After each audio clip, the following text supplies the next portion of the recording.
You're listening to Honestly Aging by Friends Life Care Vigor, a podcast where we explore what it's like getting older, the peaks, the valleys, and everything in between.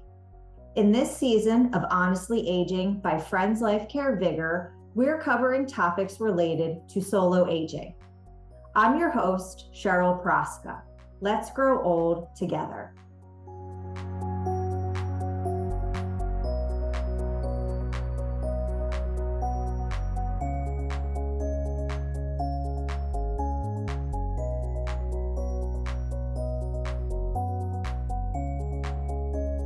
On today's episode, I'm joined by Jan Zacharjasz.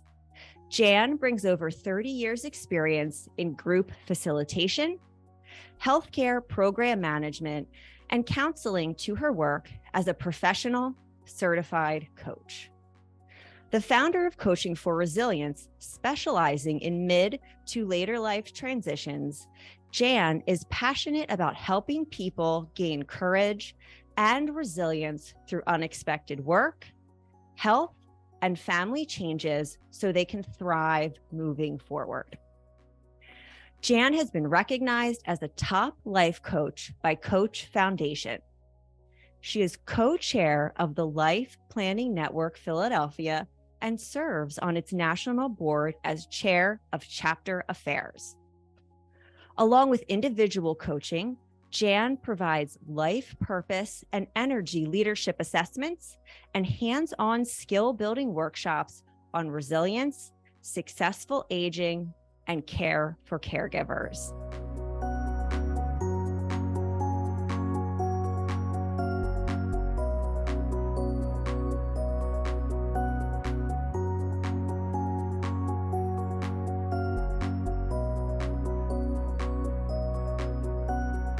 Jan, welcome and thank you for being here. How are you today? I'm great, thank you. Thanks for having me. I appreciate it. Yes, absolutely. So Jan, you are joining me today to talk about resilience. We will start by defining resilience, then moves into how it plays into successful aging and provide concrete ways to build resilience in your daily life. Got it. I am wondering though, can we start by learning how you got into coaching and resilience work? Absolutely. You know, coaching is actually my third career. I started out in the counseling field, and then I got my master's in human organization science and ended up segueing into the business side of healthcare, working in pharmaceutical marketing research and hospital program management. And then as I was going through my own personal midlife transition, I was doing a lot of self-reflection, self-assessment to really kind of define for myself what was next for me. And amongst a variety of things I did, I actually participated in a pilot study that was about how to become more resilient. And it was actually absolutely life-changing for me. And I simultaneously, I became the family go-to person, if you will, to oversee the care of my mother-in-law, who I love dearly. She developed Alzheimer's, and we moved her up from Florida to Philadelphia. And for 10 years, I oversaw her care. And then I went on to oversee the care for my own mother for another 10 years, who was experiencing some physical as well as cognitive frailty. So while my mother-in-law aged in an assisted living community, my mom aged at home, aged in place in the home that I grew up in. And through these experiences, it became really important to me to incorporate these life experiences into my professional work as well. And so I started providing positive aging discussion groups for a variety of organizations. And ultimately, a friend introduced me to coaching. And she said, Jan, I think you'd be great at this. And I quickly learned that this was really the perfect place to blend my professional skills and my personal life experience. I love how you just saw some aspects of your life that could have been these life challenges, these life hurdles, and you turned it into something so beautiful. Not only did you turn it into a business, but you turned it into a way to really help other people going through something. One, if you're aging, you're going to go through transitions, and two, you have that experience. So I'm going to say you can relate to people, and that is such a beautiful thing in a coach or a counselor, when you know someone understands where you're coming from. Absolutely. Absolutely. So, Jan, how would you define resilience? Well, most people think of resilience as bouncing back after a life setback or challenge. And that clearly is one aspect of it, the ability to do that. But what's also critically important from my perspective is to take a look at what did you learn from that experience, and ultimately really emerge stronger than before, having gone through this life experience. And I like to look at the simplest way I like to look at resilience is positive adaptation in the face of adversity. And then the ability to not just bounce back and survive, but spring forward as a result of those experiences. And a word that I know that you use and at Friends Life Care we use the word thrive. Mm-hmm. So what I'm hearing you say is, how can you turn these experiences that you have, albeit some tough experiences, how can you look back, learn, and in your life moving forward, use those learnings to let's cut out survival mode. We can't live in that forever, but really, how can we thrive? And that is the only path forward to not have this heavy burdening on us. Yes, exactly. And we'll be chatting about that, I think, a little bit more as we talk about some mindset changes and how you can facilitate that ability to, move forward and continue to grow and be your best self.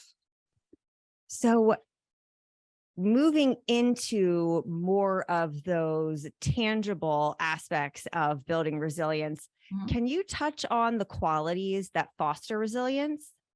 Yes, absolutely. There are actually are 9 character traits that we all have that are associated with resilience as we age. And the really good news about this is that you can actually learn how to strengthen these traits in yourself. They're learnable skills, and no matter how young or old you are.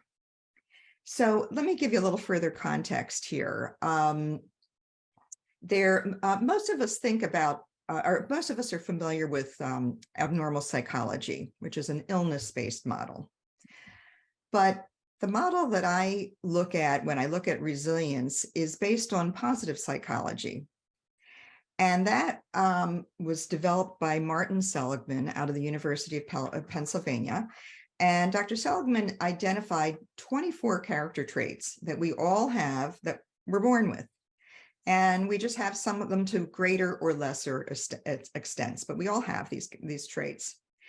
And his idea is that if you focus on strengthening the strengths or the traits you already have, this is another way to deal with challenge and adversity. So it's really a strengths-based model. And then these 9 traits that are actually a subset of those 24 that have been found to be associated with resilience as we age. It came out of additional work out of University of Pennsylvania. It is, I would say, refreshing for me to know that somewhere in me, I already have these traits to be resilient. I just have to focus on building them. And it's similar to something that I have done with my education with organizational development and leadership, where we focus a lot on what are your personal strengths and how can you build more upon them. We also don't focus so much on where we're faltering or where we have those like maybe lower points of our skills and abilities. Sure, we can work on them, but we really want to help make us shine. So how can you build on what you're already good at? Right. So let me give you a couple of examples of what these 9 traits are. Okay. So they are things like creativity, your ability to think out of the box, and apply it to problem solving. There's perseverance, persistence, being able to see your way through issues, open-mindedness, humor, and then we have perspective or wisdom, social intelligence, which is your ability to kind of use your intuition and be able to maneuver and manage in different kinds of social situations, self-regulation, hope, and spirituality. And again, what's really really always gets me so excited is that if you were intentional, you can actually learn how to further develop each one of these skills within yourself. And it takes practice. And the more you practice, the more resilient you can become. I look at resilience as a muscle. And just like any other muscle, you've got to use it. You've got to practice it in order to strengthen it. And you and I, when we were prepping for the podcast, talked about that the more you're exposed to something, the more you're hearing about it, the more that you are focusing on it, the more you're just naturally going to start moving in that direction. So do you find that even like introducing people to these 9 character traits and ways in which we can improve ourselves in those areas, that just starts to help people notice and maybe instinctively people start building their own resilience? Yeah, well, again, the first step in making any kind of a change within yourself is acknowledging where you are. And if you are able to also know that, using, let's say, persistence, for example, you're in a situation where you have a loved one who's in the hospital, or you're caring for someone in a nursing home. Persistence is an incredibly valuable skill to take with you and apply it in this situation. So being aware of these skills and practicing how to use them, they start to become second nature when you need to rise to the occasion and have this repertoire to call on. I love that. When you're called to rise to the occasion. Yes. Yes. Jan, what mindset shifts can we make to help us be more resilient? Well, great question. One of the most powerful things that we can do, or that you can do when you're in a challenging situation, is reframe it. To look at what is, you've got a challenge, you've got a problem, but what's the opportunity also associated with that challenge? And the bottom line is that you really have a choice about where you focus your attention. Okay. So you can either, choose to focus where you are stuck and wallow and marinate in, oh my God, look what's happened. Been there. And what happens is it's a self-perpetuating process. The more you wallow in it, the more stuck you can be. But if you're able to shift your focus and look at where you'd like to be, as opposed to where you are currently stuck, this is a key way of how you can redefine your future. I have a favorite saying. It's called, life grows where your focus goes. Okay. And again, it has to do with where you're focusing your attention. Let me give you an example. So let's say you've decided you're going to buy a new car, and you've decided on, I'm going to get the Honda Accord. And so you're driving down the street, And you notice, oh, well, there's the silver model, the silver Accord. Oh, I love that color, and you're a little further down. Oh, there's the sport model. And there's the hybrid. And all of a sudden, it seems like every other car on the road is a Honda Accord. So what's going on here? Really what's going on is this is what's on your mind. This is what you're focusing on, and you start to generate it in your environment because you're more aware of it and you're focusing on it. Okay. And this ties in with something called the law of expansion. And what that is whatever you're focusing on grows bigger. And this applies to both good things as well as bad things. Okay. So again, let's take an example. Let's say it's the holidays and you've created this beautiful meal and all the fixings and you're ready to go. Last minute, somebody comes down with COVID, and suddenly you've lost the majority of your guests who are coming to dinner. So naturally, you're kind of upset, but you're really disappointed. You're really angry, all this time and effort. And we all were so looking forward to it. And the darn, virus is back again, and on and on and on. So you can keep yourself stuck at that, or you can choose to look at little things a little differently. And I suggest asking yourself this question. Ask yourself, well, what could you do? And so you could say, well, I'm disappointed, and I'm going to acknowledge that. It's not like the disappointment's not going to be there, but let yourself feel your disappointment. But then, well, I could pack up, the meals and put them together and deliver them over to my kid's house or my in-laws' house and leave it on their doorstep, and maybe even check in on Zoom and say hi that way. Or I could invite my neighbor who lives alone and doesn't have any family in the area, and I know she's alone, and I could invite her over. So you start to reframe and you shift your mindset into out of where you're stuck into where you'd like to be, where you'd like to feel, and keeping that end result in mind, and being more solutions oriented. So shifting that frame, that mindset frame.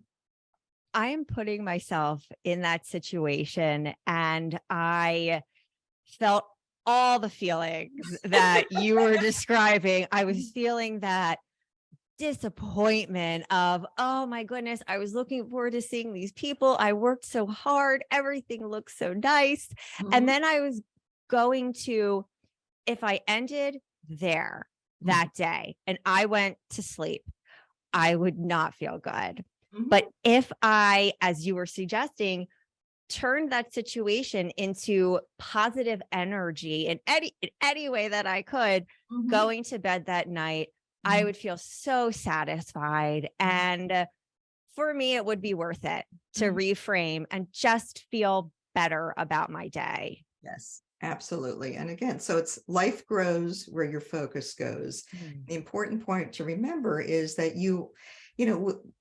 as you mentioned, Cheryl, also, many of us have some really challenging circumstances that fall in our laps, and we can't control that. But what we can always control is our focus and where we choose to focus our attention in that, that negative stuck place, or stepping back, reframing, and shifting gears to see what could you do that's going to be more productive and satisfying and feel good for everybody. Would you prefer to age independently in your own home or live in a nursing facility? I know what I'd rather do. Friends Life Care membership offers just that. Plan today for a future lived at home with vitality, independence, growth, and resilience while protecting your savings. Learn about your options at a free seminar or webinar.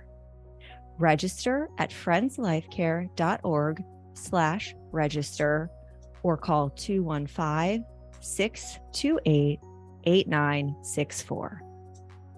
So if COVID has taught us anything, It's that change and uncertainty are unavoidable. Yes. What are some strategies to help us on a day-to-day feel more balanced and in control? Several things that you can do. Really, one of the most important things, and especially for solo agers, but it's relevant to all of us, is to stay connected. Okay. Relationships and friendships are so important as we age. So keeping in touch actively with the people who are in your life, friends and family members, whether they live in the city or live out of town. And looking back at your former relationships, is there somebody you haven't been in touch with in a long time, or might be experiencing something similar that you are now, and reach out to someone from the past. And also always being open and receptive to making new friendships, cultivating the new. The old, make new friends and keep the old, one is silver and the other's gold, really, really applies here. Because actually the people who successfully age the most, there are research that has been done on the blue zones with centenarians, people who've lived over age 100. And one of the things that a key quality is their ability to stay connected, stay engaged with people, and to be part of a community. So that would be another recommendation, to really look at any communities that you're a part of already, where maybe it's a religious or a spiritual one, or some sort of cause that's dear to you, but create that sense of community, that sense of belonging for yourself. Another strategy is really being kind and helpful, and to help others. And what happens when we do that, when we help others, we take our focus off ourselves. And again, it's another shift there. And actually, research shows that you, as the giver of a kind act, actually receive greater satisfaction than the person who receives that piece of kindness. So it actually, what happens, there's a there's a chemistry behind it, and our bodies release these feel-good hormones, the serotonins and so on. And so there's a physical reason that being kind then helps to improve our wellness, our satisfaction, our well-being. And so again, there are many, both physical as well as emotional benefits of helping others, serving others, being kind. And another thing that I really suggest is that having fun, even in the midst of horrible things that are going on. And again, many of us, Lord knows, have encountered a lot of really challenging emotional situations, but give yourself permission to have some fun too, to help balance that out. And whatever fun means to you, there's not a magic formula for that. But one thing that is also very helpful is taking a walk, getting out in nature, even when it's cold out. This weekend, I put my long johns on underneath and, did my share of walking. Again, there is nothing like, if you're feeling down, there's nothing like taking a walk to help turn that around. You get a dose of vitamin D from the outside. It helps that serotonin level go up, and you breathe in the fresh air physically into your lungs, deep breath in and letting it out. And that helps physically to cut through anxiety as well. So lots of good things from getting out of doors. So those are a couple of ways to continue to keep connected with people.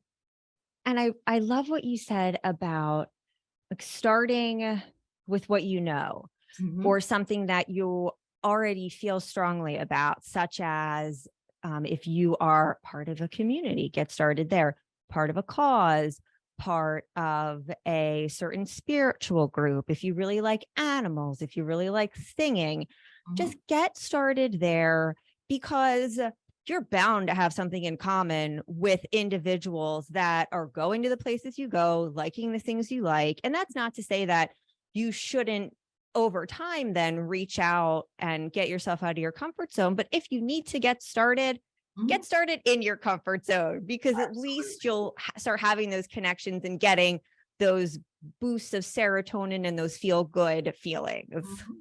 Absolutely. Absolutely. And small steps matter. Yep. Steps get us there. Now, something I had wanted to talk about earlier, but I accidentally glossed over. So I'm hoping we can circle back. Sure. Can you talk about what mid to later life transitions tend to impact our resilience? Oh, absolutely. There's plenty of them. You know, one of the interesting things about mid and later life is it's a key time of change. And the change, and you know, just as we get older, there are a number of changes in work, in home, in work, in health, and in relationships that take place, or family. And certainly these changes can be very stressful, overwhelming, put us in a place where our you know, our identity can be impacted of who are we, and they often happen when we least expect them. So let me give a few examples. So like in the work area, certainly retirement is a biggie, and so most of us are, you know, are more cognizant about planning for our financial retirement. And some people plan for their lifestyle in retirement as well, but many kind of overlook that piece. And in retirement, there generally is a wonderful honeymoon period of enjoying all the flexibility and the freedom to do all kinds of things. But then periodically we start, you know, the notion of purpose starts to come up, like, well, nobody's expecting me Monday morning. Where am I going? What am I doing? So creating purpose in your health, in your life, is a very important part of a retirement lifestyle. And for many people who have worked, you know, 40, 50 years, so much of their identity is tied up in this breadwinner role, particularly for men, but certainly for women as well, because many women have been primary breadwinners these days as well. And so for as you retire, there can be real concerns about, well, who am I now if I'm not, you know, the CEO or the boss or the manager or, you know, the factory worker, whatever. It's can leave us feeling lonely, isolated, confused, and kind of lost. And then there's unplanned early retirement, people who may be right-sized out of their, or downsized out of their career, late stage in their career, out of their job, late stage in their career. And again, this can be especially devastating because not only, you know, there's changes of identity, but it's more challenging to get another job later stage of career. Certainly not impossible, but it's more challenging. And there can be financial implications as well, and a lot of self-worth. So those are some of the rubs on the work side. Now, then there's health kinds of changes. Whether, let's say, a chronic illness is diagnosed either in your partner, your spouse, or even in yourself. And suddenly you have more limitations on what you can do, and your expectations are kind of off from what you thought you were going to be able to do versus in reality what you can do, whether it's traveling or socializing or whatever, in light of this chronic illness, for example.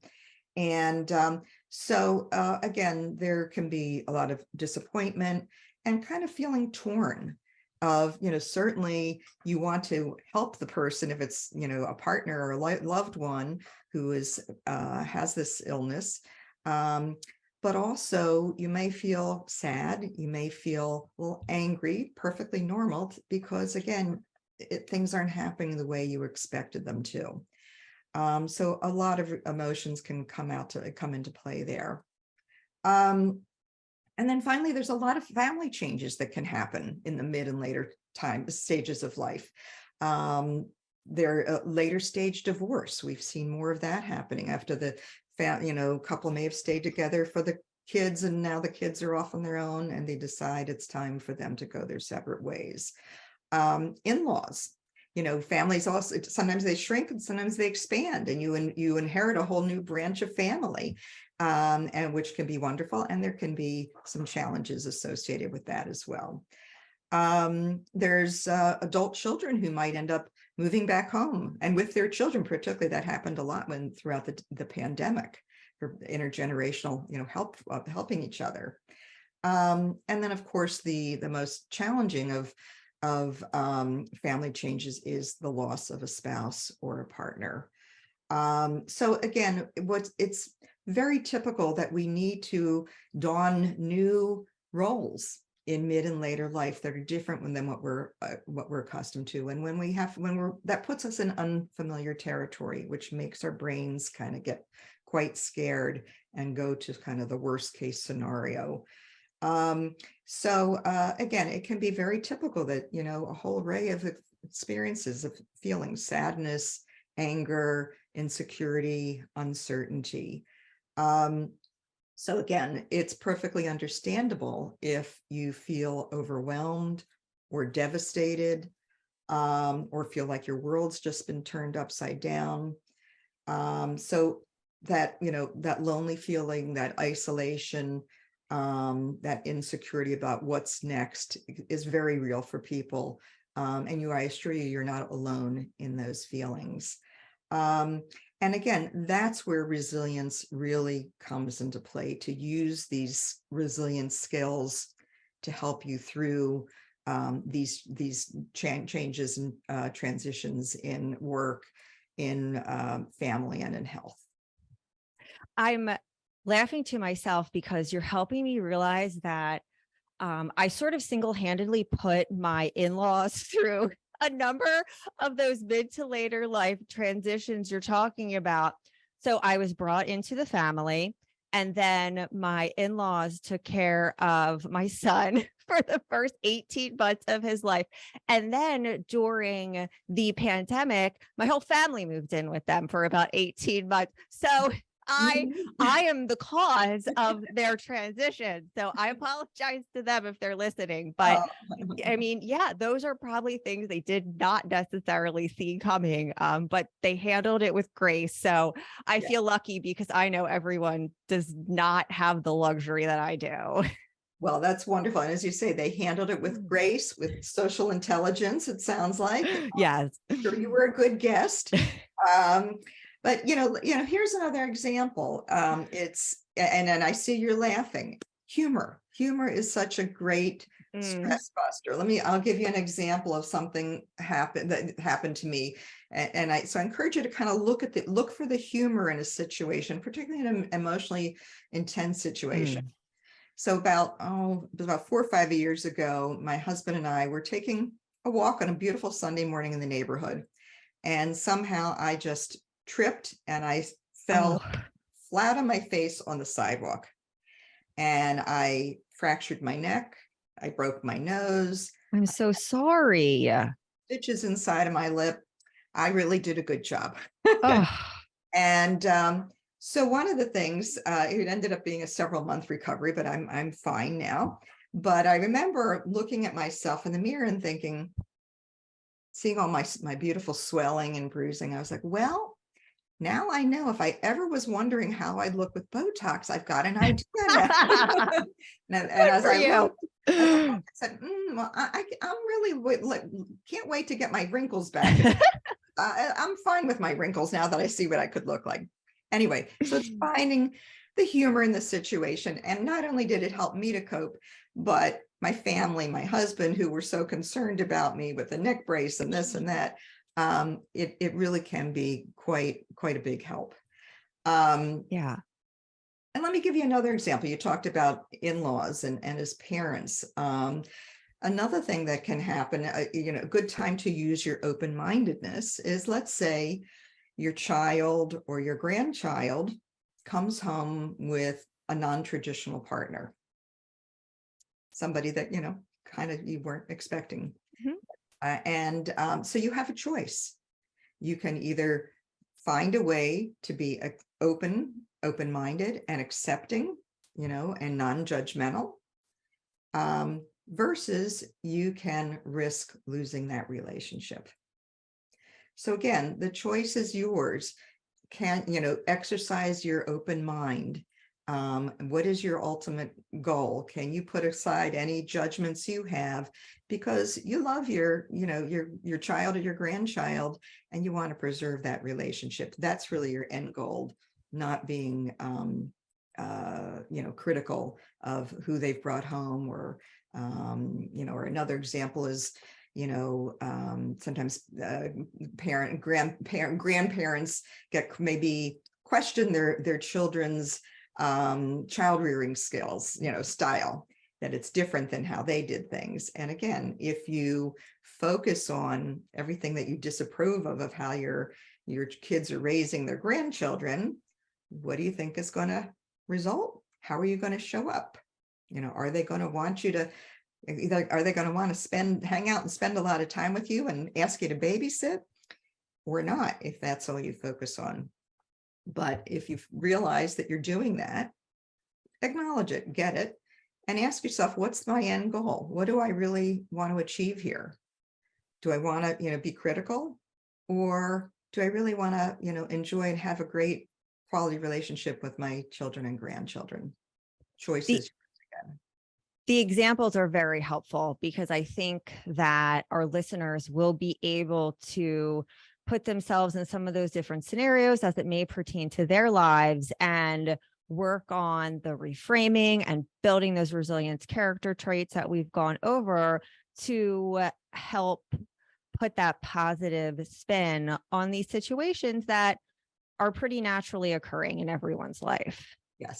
Yes, absolutely. So I have one more question, and I do want to acknowledge that I think we touched on this answer throughout the podcast. Mm-hmm. However, it would be great to give people like this last bite of information and send them off with it. Mm-hmm. How can we manage a change that is impacting us right now? Great one. Okay. So step number one is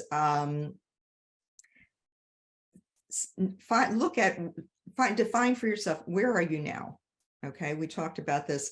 It's important to acknowledge where you are now as the starting point, and identify where you want to be. What's the end result of where you want to land?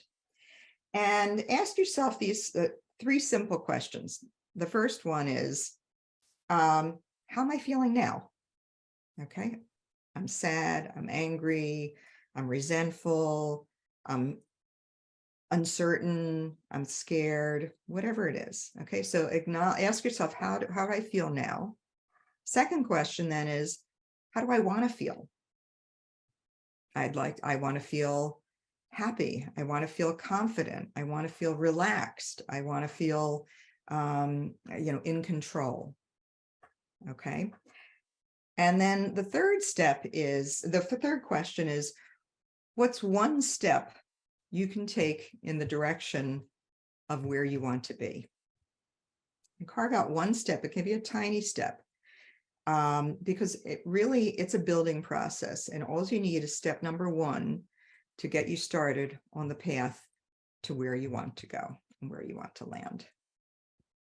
That is something that I think everyone can do. And it ties right back into what you were saying with what you focus on grows. Mm-hmm. And step 1 leads to step 2 to step 3. And as you focus and you build, you can get there. Lovely.